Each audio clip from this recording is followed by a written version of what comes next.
Good morning students.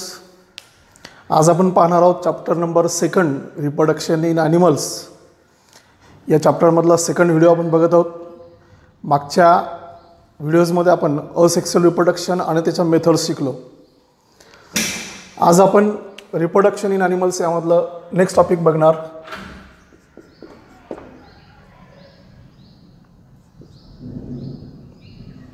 यामध्ये आपण male reproductive system हा पॉईंट आज डिस्कस करणार आहोत. त्याआधी मेल रिप्रोडक्टिव्ह सिस्टीम हे सेक्सुअल रिप्रोडक्शन या मेथडमध्ये येते. मागच्या व्हिडिओजमध्ये आपण बघितलं asexual reproduction. Asexual reproduction occurs with the help of without the gametes, that is known as asexual reproduction. आणि असेक्सुअल रिप्रोडक्शनमुळे क्लोनिंग पॉसिबल आहे. त्यानंतर त्याच्यामध्ये आपण बडिंग, त्यानंतर जेमिल फॉर्मेशन, रिजनरेशन ह्या मेथड डिस्कस केल्या. सेक्सुअल रिप्रोडक्शन पाहणार आहोत आपण. Sexual reproduction means what? The reproduction occurs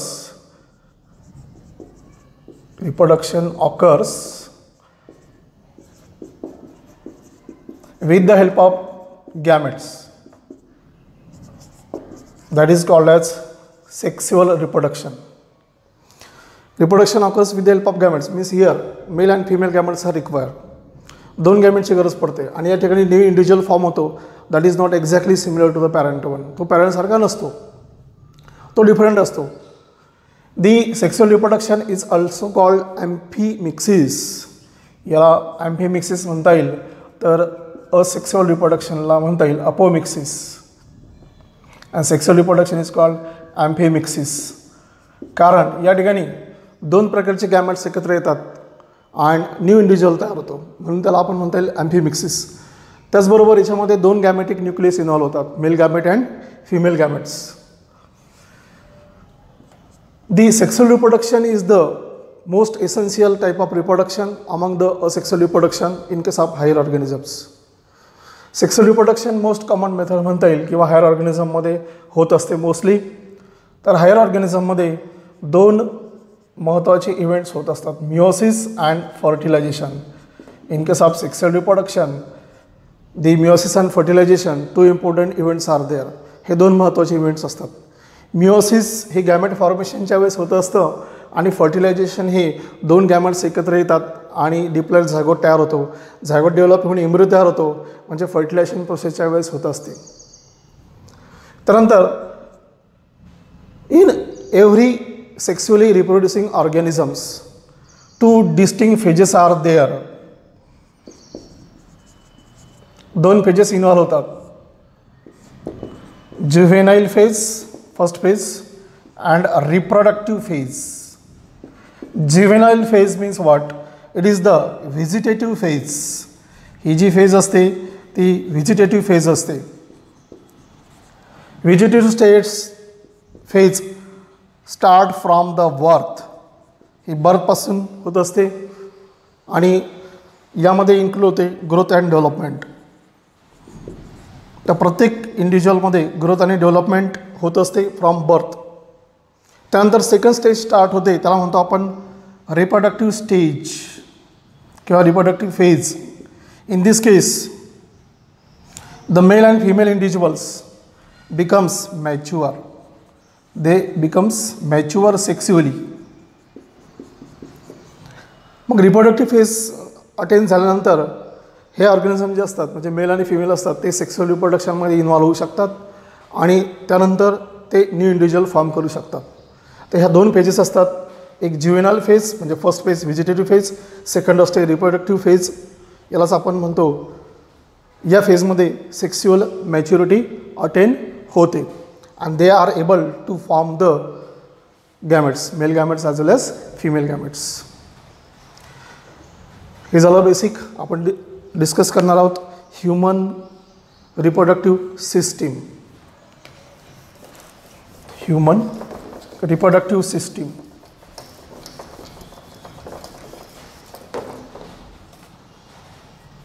human reproductive system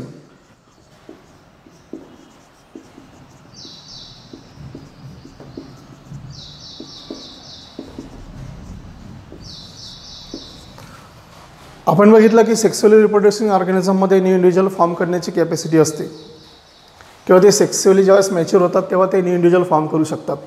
त्यानुसार सीझनल ब्रीडर्स आणि कंटिन्युअस ब्रीडर्स. सीझनल ब्रीडर्समध्ये गोट, काऊ, तर त्यामध्ये ती सीझनल ब्रीडिंग होत असते आणि ह्युमन बिंग्स हा कंटिन्युअस ब्रीडिंगमध्ये येतो. Human reproductive system consist of following steps. Human reproductive सिस्टीममध्ये काही स्टेप्स आहेत. जसं सगळ्यात पहिले असतं gametogenesis. Gametogenesis this is the most important step. Gametogenesis म्हणजे काय? Process of formation of gametes from the gamete mother cell. Formation of two different gametes, male gametes and female gametes, that is known as gametogenesis. आणि gametogenesis प्रोसेसमध्ये spermatogenesis that occurs in male to form the sperm. हे sperm तयार करण्यासाठी होते, त्याला आपण mail gamete असं म्हणतो.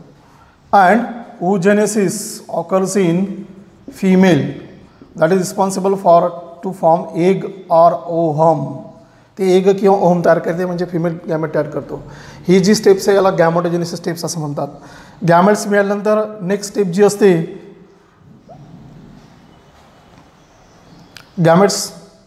गॅमेटोजेनेसिस स्टेप झाल्यानंतर नेक्स्ट स्टेप्स या ठिकाणी कॉम्बिनेशन ऑफ टू गॅमेट्स. दोन गॅमेट्स एकत्र येतात, कॉम्बिनेशन ऑफ गॅमेट्स. याला आपण इनसेमिनेशन असं म्हणू शकतो. With the help of sexual reproduction male gamete fuses with female gamete. म्हणजे मेल गॅमेट कम्स हा फिमेल गॅमेटसोबत म्हणजे फिमेल बॉडीमध्ये एंटर होतो. नंतर तिसरी स्टेप्स असते fertilization, internal fertilization. It is the most important stage in which there is the fusion of gametes takes place. Fusion of gametes takes place. या स्टेजमध्ये फ्युजन ऑफ गॅमेट्स होतं and forms deploy structure known as zygote. Zygote तयार होतो. मग ही जी phase आहे याला fertilisation phase म्हणतात. दिस इज अन इम्पॉर्टंट फेज. त्यानंतर फर्टिलायझेशन झाल्यानंतर नेक्स्ट स्टेज स्टार्ट होते, त्याला आपण म्हणू शकतो एम्ब्रिओजेनेसिस. एम्ब्रिओजेनेसिस यामध्ये blastocyst means formation of blastula. त्यानंतर इम्प्लांटेशन, 16 सेल स्ट्रक्चर फॉर्म होते एम्ब्रिओचं. त्यामध्ये नंतर तो एम्ब्रिओ जो असो तो युटेरसमध्ये तो फिक्स होतो, त्याला इम्प्लांटेशन म्हणतात. म्हणजे एम्ब्रिओजेनेसिस डेव्हलपमेंट स्टार्ट होते. नंतर गॅस्ट्रुलेशन ही स्टेप असते, formation of gastrula and different organs. त्यानंतर सगळ्यात शेवटची स्टेप्स असते ती म्हणजे parturition. Parturition means what? Delivery, process of delivery. ज्यावेळेस तो एम्ब्रिओ कम्प्लिटली मॅच्युअर होतो त्यानंतरच डिलिव्हरी प्रोसेस पॉसिबल आहे. तर अशा पद्धतीने गॅमेटोजेनेसिसपासून तर पार्च्युरेशन प्रोसेसपर्यंत ह्या डिफरंट स्टेप्स असतात ह्युमन रिप्रोडक्टिव्ह सिस्टीममध्ये. तर त्यामध्ये आज आपण डिस्कस करणार आहोत human male reproductive system. Human male reproductive system. Reproductive systems आपण डिस्क्राईब करणार आहोत. Male reproductive system found in case of human male individual and female reproductive system present in case of female individual. ते female individual मध्ये असते. Now male reproductive system. The male reproductive system consists of testes, then याच्यामध्ये testis असतात. त्यानंतर testis झाल्यानंतर मग internal organs म्हणू लागलंच तर that is rete testis, vasa efferentia, epididymis, vas deferens and urethra. हे डिस्कस करणार आहोत आपण. ते झाल्यानंतर मग glands, accessory sex gland, Cowper's gland, prostate gland, seminal vesicles ते डिस्क्राईब करणार आहोत. नंतर fourth one external genital organs. External genital organs और एक्सटर्नल जेनेटिलिया यामध्ये आपण पेनिस आणि स्क्रोटम हे दोन एक्सटर्नल ऑर्गन डिस्क्राईब करणार आहोत. तर सगळ्यात पहिले बघू आपण testis. The testis are 2 in number. दोन असतात त्या. It is present in case of human male individual and that test is present inside the scrotum. Pouch like bag like structure is there known as scrotum. ते discuss करणार आहोत आपण नंतर. Scrotum मध्ये testis असतात. So testis are 2 in number. दोन टेस्टिस असतात. Means they are located into the lower abdomen or they hang in between two legs in case of male individual and they are present inside the pouch like structure known as scrotum. So the testes are 2 in number. Testes ह्या दोन असतात हे आपल्याला माहिती आहे. The male reproductive system diagram इथे काढलेली आहे. These are the position of testes. They are present inside the scrotum. Here the testes are near about 5 centimeter long, 3 centimeter that means width and 2 centimeter thickness. मग हे 5 into 3 into 2 हे सोपं लक्षात ठेवायला आहे. 5 into 3 into 2 centimeter. Then this testis present inside the scrotum. हा टेस्टिसचा part आहे. This is external organ known as penis. Then these are the internal organs. Internal organs आहेत. This is urinary bladder. ते आपण डिस्क्राईब करणार आहोत one by one. Now testes. Testes are located inside the scrotum. The testis having LS longitudinal sectional and TS transverse section. दोन प्रकार sections आहेत. इथे आपण बघतो testes present inside the scrotum, that is pouch like structure known as scrotum, and they are well protected inside them, and testes are mainly responsible for the production of sperm. Testes ज्या असतात त्या produce करतात production of sperm produce करतील by the process of spermatogenesis. Here the testis require 2 to 2.5 degree Celsius temperature. It requires 2 to 2.5 degree Celsius temperature. म्हणजे आपल्या बॉडीचं temperature usually 37 degree Celsius असतं, तर त्यांना आपल्या बॉडी टेम्परेचरपेक्षा कमी म्हणजे 2 to 2.5 degree Celsius टेम्परेचरची गरज पडते. तेव्हा ते स्पर्मॅटोजेनेसिस प्रोसेस करू शकतात, म्हणजे स्पर्म प्रोड्यूस करू शकतात. त्यामुळे याच्यावर क्वेश्चन विचारला जाऊ शकतो, why testis located outside the body. The reason is that testis require 2 to 2.5 degree Celsius temperature less than the body temperature, and when the temperature is low they are responsible for spermatogenesis. हे त्याचं answer असेल. त्याच्यानंतर आपण बघू इथे LS longitudinal section of testis. Testis surrounded by external covering known as tunica albuginea, that means externally covered. It is seen in LS of testis, longitudinal section of testis याच्यामध्ये clear दिसतात. तर tunica अल्बिजिनिया हा externally covered layer असतो. त्याच्या आतमध्ये असतो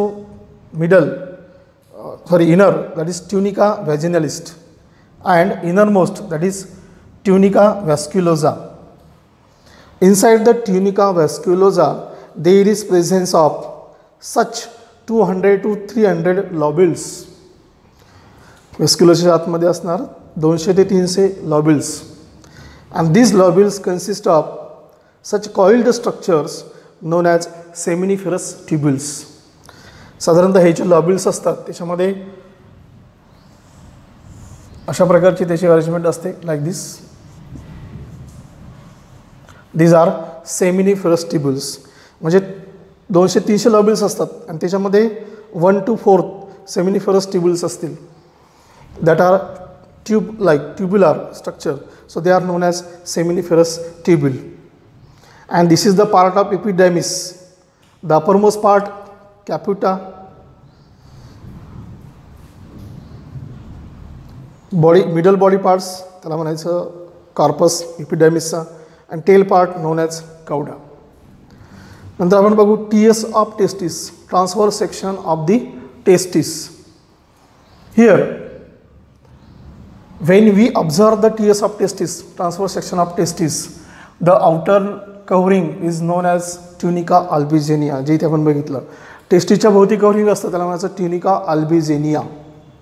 Inside the tunica albuginea there is presence of such type of various seminiferous tubules are there. हे जे राउंडेड दिसतात ते आहेत seminiferous tubules. These are the seminiferous tubules. Seminiferous tubules are, that means these are rounded bodies. Internally, each seminiferous tubule consists of or having germinal epithelium. हा जो layer आहे internally याच्यामध्ये तो आहे जर्मिनल एपिथेलियम. जर्मिनल एपिथेलियम याला basement membrane असतो. It is the type of epithelium and epithelium always raised on, किंवा epithelium हा बेसमेंट मेम्ब्रेनवर असतो. मग बेसमेंट मेम्ब्रेनवर इंटरनली जर्मिनल एपिथेलियम असतील. ते जर्मिनल एपिथेलियम जे असतात त्या जर्मिनल एपिथेलियममध्ये इथे आपण बघतोय की अशा स्मॉल सेल्स आहेत त्या germinal epithelium. Whereas at the respective corners there is presence of Sertoli cells. The germinal epithelium is mainly responsible for the process of spermatogenesis. म्हणजे हे spermatogenesis process मध्ये इन्व्हॉल्व होणार, means they are responsible for the process of formation of sperm. So they form sperms. And here the Sertoli cells, ह्या Sertoli cells जे असतील या Sertoli cells मध्ये असणार स्पर्म बंडल. हे स्पर्म बंडल जे असते यावरती अनेक स्पर्म अशा बंडलमध्ये रेज होतात म्हणून त्याला स्पर्म बंडल असं म्हणतात.